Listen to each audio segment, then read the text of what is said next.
え九条ハラミのフィレです。えうまく部屋は空いてるので可能といえば可能です。あ、これから来日ですね。はいはい。ええ。はい。ええ。あ、もしかして大丈夫かも。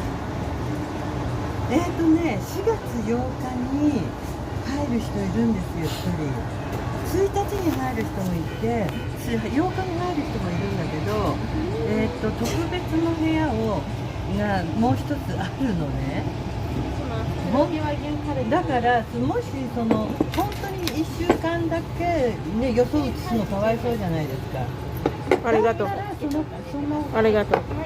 方大丈夫かもしれないです。はい。ねえ。はい。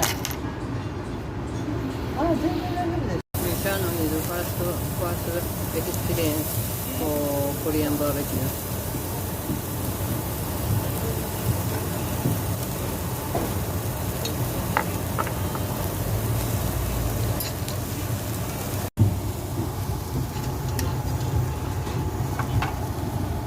Can I drop this too? Yeah. で、 No? まずこれ、あ、いいよ。OK。で、これレモンね。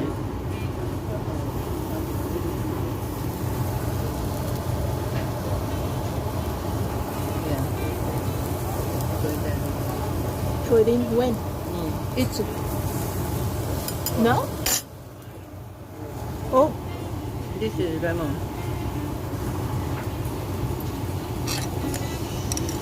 いただきます。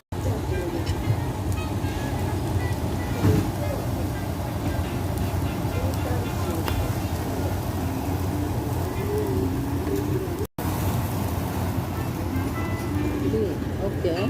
その大きいよ。はい。はい。ロースって言ってきました。はい、ボンと乗っけて聞きました。いただいて最後にやります。はい、ありがとう半ございます。面焼けたらこれ乗っけてください。あ、半面焼けたら、うん。そしたらちょうどいい感じ。焼いて、うん、半面焼けたらこれを乗っけていただいて、わかりました。ちょうど両面焼けた頃に、うん、こちらの牛脂が溶けますから。なるほど。うん、そしたらハサミで切っていただいて、はい、この中で炒めておください。はい、わかりました。味は塩コショウついてる。はい、ありがとうございます。